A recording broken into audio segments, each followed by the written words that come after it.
신명기 19장 1절에서 13절 말씀입니다. 한 절씩 교독하도록 하겠습니다.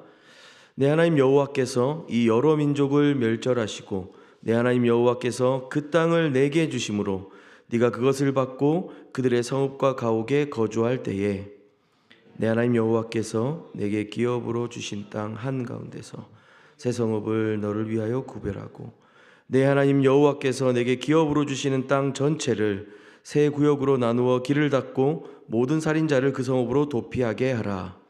살인자가 그리로 도피하여 살만한 경우는 이러하니 곧 누구든지 본래 원한이 없이 부지 중에 그의 이웃을 죽이니일. 가령 사람이 그 이웃과 함께 벌목하러 삼림에 들어가서 손에 도끼를 들고 벌목하려고 찍을 때에 도끼가 자루에서 빠져 그의 이웃을 맞춰 그를 죽게 함과 같은 것이라. 이런 사람은 그 성읍 중 하나로 도피하여 생명을 보존할 것이니라.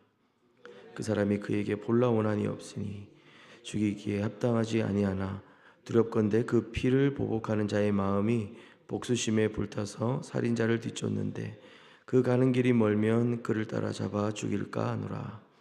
그러므로 내가 네게 명령하기를 새 성읍을 너를 위하여 구별하라 하노라. 내 하나님 여호와께서 내 조상들에게 맹세하신 대로 내 지경을 넓혀 내 조상들에게 주리라고 말씀하신 땅을 다 내게 주실 때 또 너희가 오늘 내가 너희에게 명하는 이 모든 명령을 지켜 행하여 내 하나님 여호와를 사랑하고 항상 그의 길로 행할 때에는 이 셋 외에 새 성읍을 더하여 내 하나님 여호와께서 내게 기업으로 주시는 땅에서 무죄한 피를 흘리지 말라. 이같이 하면 그의 피가 내게로 돌아가지 아니하리라. 그러나 만일 어떤 사람이 그의 이웃을 미워하여 엎드려 그를 기다리다가 일어나 상처를 입혀 죽게 하고 이 한 성읍으로 도피하면 그 본 성읍 장로들이 사람을 보내어 그를 거기서 잡아다가 보복자의 손에 넘겨 죽이게 할 것이라. 함께 읽겠습니다. 내 눈이 그를 긍휼히 여기지 말고 무죄한 피를 흘린 죄를 이스라엘에서 제하라. 그리하면 내게 복이 있으리라. 아멘. 신학교 시절 제가 열심히 따르고 좋아하던 그 교수님이 계셨습니다. 구약을 가르치던 교수님이셨고 당시 구약 성경을 배우는 것이 너무 즐거웠던 저에게 그분과 함께 했던 수업은 너무 행복한 시간이었고 숙제하는 동안에도 그렇게 괴롭지 않았습니다. 그런데 한 번은 제가 낸 그 과제에 대해서 네가 다른 사람의 문헌을 출처 없이 가져왔다. 이제 이런 식으로 코멘트를 달아서 주신 거였습니다. 표절했다. 뭐 그런 내용이었죠. 학생 입장에서 많은 학자들의 어깨를 디디고 서는 것은 당연한 일이었고 또 그것에 관하여서 솔직하게 밝히는 것은 공부하는 데 있어서 매우 중요한 과정이었습니다. 그런데 그때 저는 굉장히 억울했었습니다. 그래서 교수님을 찾아가서 교수님, 제가 이 학자를 좋아하는 거 아시잖아요. 그래서 제가 열심히 그 책들을 공부하고 연구하다 보니까 제가 그런 생각들을 스스로 하게 되었습니다. 그래서 제 생각을 쓴 건데 이걸 뺏겼다고 하시니 너무 억울합니다. 이렇게 말씀을 드렸더니 그 선생님께서 네가 열심히 한 것도 알고 네가 그 학자의 생각들을 열심히 공부하고 있다는 것도 내가 알고 있다. 그런데 중요한 것은 뭐냐면 너에게 하나 필요한 것이 있다. 그것은 학문적인 성실성이 또한 필요하다.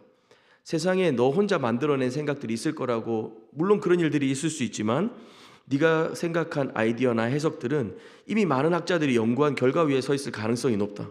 네가 진정으로 제대로 공부하고 배우기를 원한다면 너의 생각들이 과연 너의 생각인지를 밝히고 점검하고 돌아보는 것도 필요하다.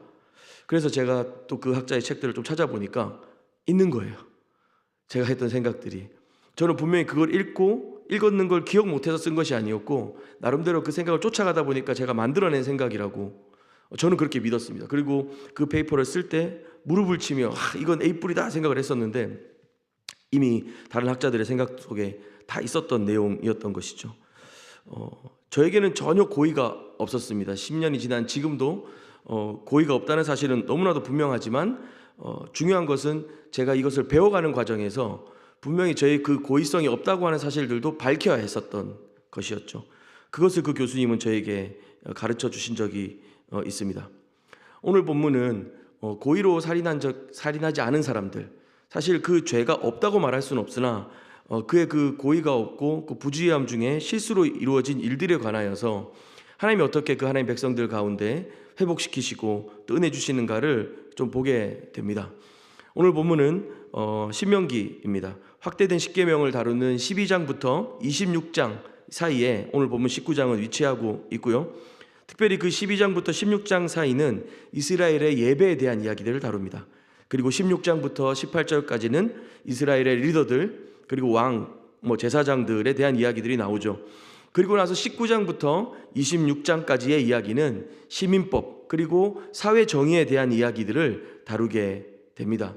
그 첫 번째 이야기가 도피성 이야기가 되는 것이죠.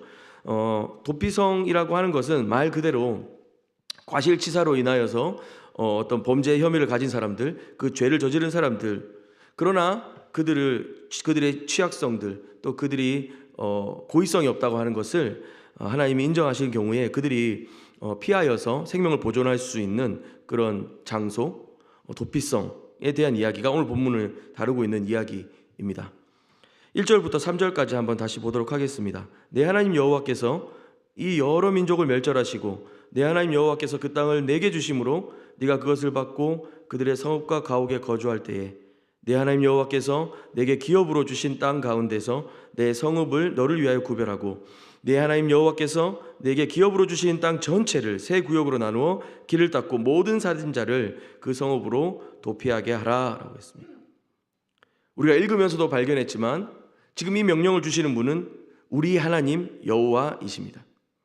그들이 들어가 살아가야 될 가나안 땅의 질서나 그들의 삶의 방식이 아니라 우리 하나님 여호와께서 우리에게 주시는 그 땅 가운데 어떻게 살아가야 할 것인가, 그 이야기를 해주고 있는 것입니다. 사실 신명기는 미리 내다보고 있는 것 같습니다. 하나님께서 이 약속의 땅 가나안 땅을 이스라엘로 하여금 취하게 하셨을 그때에 대한 이야기를 하고 있기 때문에 그렇습니다. 그들의 성읍과 가옥에 거주할 때에 아직 그 일은 이루어지지 않았지만 신명기의 관점 그리고 이 하나님의 관심은 이스라엘이 이 약속의 땅에 들어갈 수 있나 없나의 문제가 아닙니다. 그것을 뛰어넘고 있죠. 그때에 하나님이 약속하신 그 땅은 반드시 이루어질 것인데 그때에 너희는 어떤 삶의 가치로 살아갈 것인가, 어떻게 그 가나안과 구별된 사람이 될 것인가, 내 하나님 여호와께서 지금 말씀하신다 라고 이야기하고 있는 것이죠.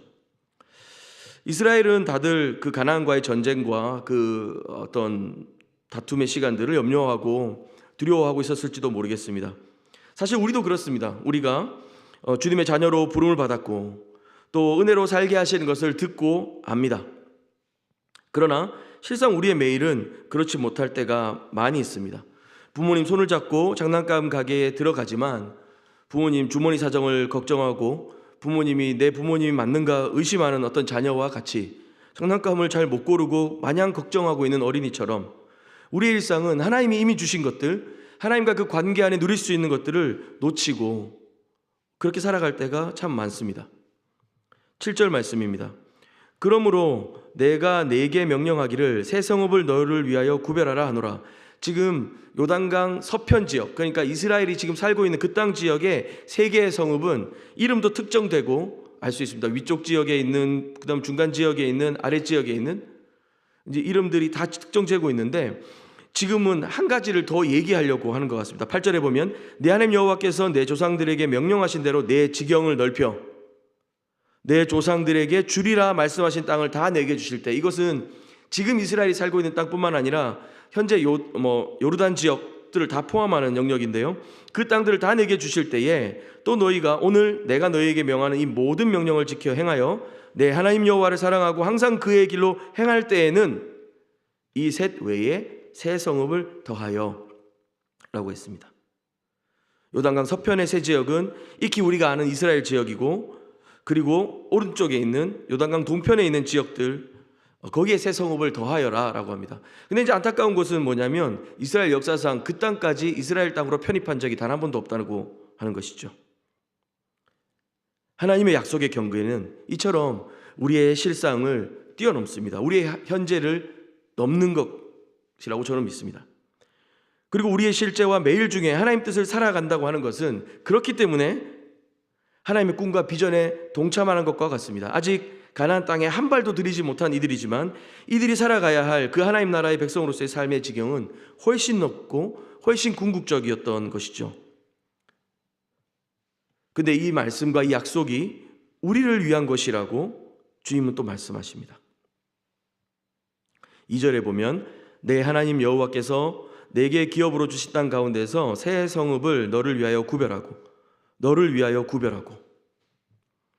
지금 이 규례들은 그냥 우리 주변에 일어날 수도 있고 아닐 수도 있는 어떤 누군가의 이야기가 아니라 우리의 이야기라고 하는 것입니다. 우리를 위한 규례인 것이죠. 땅 전체를 세 구역으로 나누어 길을 닦고 모든 살인자를 그 성읍으로 도피하게 하라.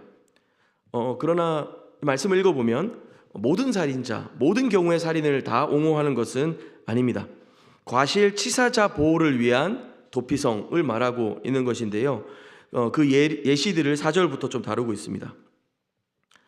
살인자가 그리로 도피하여 살만한 경우는 이러하니 곧 누구든지 원한이 없이 부지 중에 그 이웃을 죽인 일입니다. 그러니까 그 살인사고가 일어나기 전에 원한이 없었던 것입니다. 고의성이 없었다는 것이죠. 5절에 보면요, 가령 사람이 이웃과 함께 벌목하러 산에 들어가서 손에 도끼를 들고 벌목하려고 찍을 때에 도끼가 자루에서 빠져 그의 이웃을 맞춰 그를 죽게 함과 같은 것이라. 이런 사람은 성읍 중 하나로 도피하여 생명을 보존할 것이니라 라고 했습니다. 여러분, 이런 일이 자주 일어날까요? 벌목을 하고 있는데, 도끼질을 하고 있는데 도끼 날이 날아가서 그 누군가 우리 이웃의 명치나 급소 부위를 맞춰서 그 사람이 죽게 되는 사고가 자주 일어날까요? 그러나 우리는 알고 있습니다.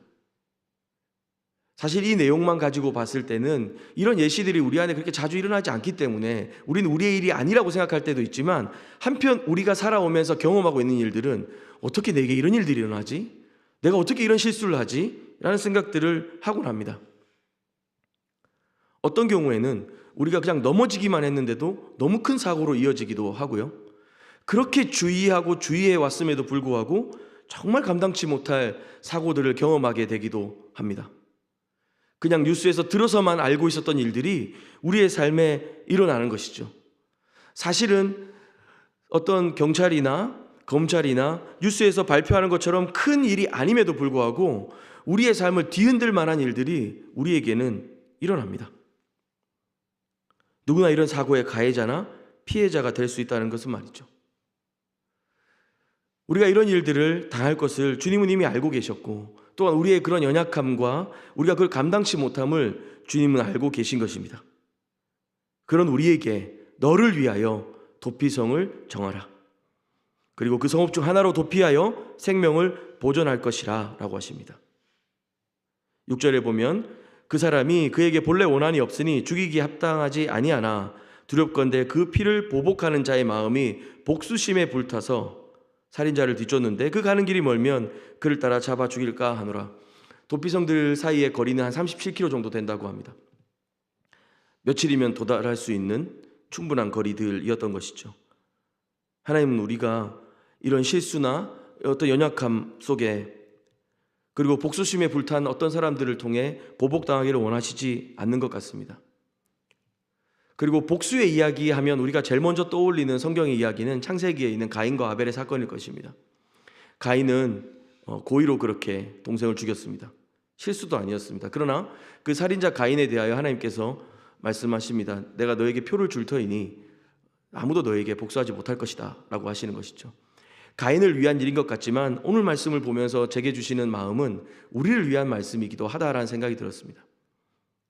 우리도 모르게 이 복수심과 누군가를 미워하는 마음과 우리 안에 가득한 이 죄의 권세에 붙들려 있을 때 우리도 언제든지 이 복수심에 불타올라서 그 누군가를 해할 수 있기 때문입니다. 사실은 복수는 우리의 것이 아닙니다. 우리는 제대로 복수할 수 있는 능력이 없습니다. 다시 말하면 깨어지고 무너진 정의와 공의를 바로 세울 만한 정당한 능력들이 우리 안에는 있지 않습니다. 당시 고대 사회에서는 눈은 눈으로 이는 이로 갚아라 라고 하는 것은 복수하는 데 있어서 정당함을 부여하는 이야기 같습니다. 그러나 사실은 책임에 관한 말이기도 합니다. 네가 눈을 해하였을 때 눈으로 책임지고 이를 해하였을 때 이로 책임을 져라 라고 하는 것이죠. 그렇게 보상하라고 하는 말입니다. 오늘 말씀은 어떤 의미에서는 우리를 보호하는 말씀입니다. 그러나 또한 우리를 막으시는 말씀이기도 합니다. 우리가 우리 사회를 살아가고 우리가 이 매일매일을 걸어감에 있어서 우리 또한 하나님의 심판의 대상이 될 수 있고 우리 또한 그런 죄의 노예로 이끌려서 어떤 사람들을 해하고 미워하고 그들을 저주하며 그 원수 갚는 일을 우리가 행하곤 하기 때문에 그렇습니다. 하나님 우리를 막으시는 겁니다. 그리고 신명기 내내 우리에게 말씀하십니다. 그건 내 일이다. 그건 내가 할 일이다 라고 말이죠. 우리 사회는 매우 강한 능력주의 아래에 있는 것 같습니다. 그래서 많은 경우에 개인의 열심과 개인의 책임으로 돌리죠. 그러나 성경은 우리에게 말합니다. 무죄한 자가 벌을 받아서는 안 되고 유죄한 자가 벌을 받지 않고 그냥 넘어서는 것은 안 된다라고 하는 겁니다. 오늘 본문 10절 이하에 보면 땅에서 무죄한 피를 흘리지 말라. 이같이 하면 그의 피가 내게로 돌아가지 아니하리라. 그러나 만일 어떤 사람이 그의 이웃을 미워하여 엎드려 그를 기다리다가 일어나 상처를 입혀 죽게 하고 이 한 성읍으로 도피하면 주님 도피성에 허락하지 않으십니다. 그 성읍 장로들을 보내어 그를 거기서 잡아다가 보복자의 손에 넘겨 죽이게 할 것이라. 내 눈이 그를 긍휼히 여기지 말고 무죄한 피를 흘린 죄를 이스라엘에서 제하라. 무죄한 자가 벌을 받아서는 안 된다는 것을 주님은 도피성을 통해 보여주시지만 또 한편 의도된 살인, 고의적 살인, 누구를 미워하고 복수하는 살인은 허락하지 않으십니다. 지금 이 법을 주님께서 우리에게 요구하신다면 우리 마음의 이 깊은 죄의 뿌리와 미움과 이 교만의 이 지난한 시간들은 우리는 어떻게 해야 될까요? 우리의 마음을 나의 이웃이 안다면, 우리 다락방 가족들이 안다면, 우리 교인들이 안다면 나를 어떻게 대할 수 있을까요? 우리에게 도피성이 필요합니다, 여러분. 오늘 본문에 보면 총 6개의 도피성이 등장합니다. 3개는 요단강 서편에 있고요. 그리고 그 땅을 다 차지하였을 때 3개를 더 정하라고 얘기하시죠. 6개입니다. 성경의 숫자의 의미, 우리가 고난주간에도 좀 들은 적이 있는데요. 숫자의 의미는 그냥 있지 않는 것 같습니다. 6보다는 7이 좋다는 것을 우리가 잘 알고 있죠. 하나님의 이 완전수로서의 7. 저는 그래서 오늘 말씀을 묵상하면서 그런 마음이 들었습니다. 왜 하나님이 이렇게 하나 부족한 6개만 언급하시지? 7, 이 완전한 숫자를 완성시킬 수 있는 도피성은 없는가? 친히 우리의 도피성이 되어주시는 예수 그리스도, 예수님께서 우리의 궁극적인 도피성이 되어주심으로 6개의 도피성을 통해 이스라엘 백성에게 하시고 싶었던 하나님의 계획, 공의와 정의, 그 사랑의 질서들을 예수님을 통해서 우리에게 힘주어 강조하시는 것은 아닌가 좀 생각해 보게 됩니다. 하나님의 공의와 정의는 우리에게도 심판으로 부어져야 했습니다. 우리가 보복하고 복수하려는 행동을 멈춘 것만으로 우리가 의롭다면 도피성 없이 우리가 살아갈 수 있는 존재라고 말할 수 있을까요? 그렇지 않습니다. 이 땅의 모든 사람들은 죄인이고 그 죄로 인해 하나님의 영광이 이르지 못한다고 로마서는 선언합니다. 그러나 예수께서 우리를 대신하여 무죄한 피를 흘리셨습니다. 보복자들의 손에 넘겨주셨습니다. 우리의 이 후패하고 해결되지 않는 이 죄의 권세의 묶임을 예수께서 풀어주셨고 대속하셨고 우리에게 복이 있으리라 하셨습니다. 그 하나님의 선언이 우리의 것이 되게 하신 도피성 되셨습니다. 복음입니다, 여러분. 고난주간이 지나고 부활주일이 지나갔습니다. 2000년 동안 그날들은 반복되었습니다. 그러나 우리에게 해결되지 않는 이 죄의 권세와 이 약한 마음과의 다툼과 우리 연약함의 어떤 이 고통스러운 시간들 속에 그리스도께 나오십시오. 예수님께로 나오십시오. 우린 버려지지 않을 것입니다. 우리의 궁극적이고 영원한 도피성 되신 예수 그리스도, 그분 안에서 하나님이 바로 세우시고 하나님이 회복하시고 하나님이 심판하실 그날을 꿈꾸며 믿음으로 그 은혜 가운데 우리는 살아갈 수 있는 것을 믿고 오늘 하루 그렇게 살아갔으면 좋겠습니다. 함께 기도하겠습니다. 하나님 아버지, 우리 안에 있는 해결되지 않고 숨길 수 없는 이 죄의 습관들, 우리의 이 죄된 본성들을 주님 앞에 고백합니다. 주님 용서하여 주시고, 미워하는 마음들, 높아진 마음들, 또 다투고 나뉘어진 마음들을 주님께서 회복시켜 주시고 주님께로 피하여 온전한 평안과 위로를 누리는 우리가 되게 하여 주시옵소서. 사랑하고 감사합니다. 예수님 이름으로 기도합니다. 아멘.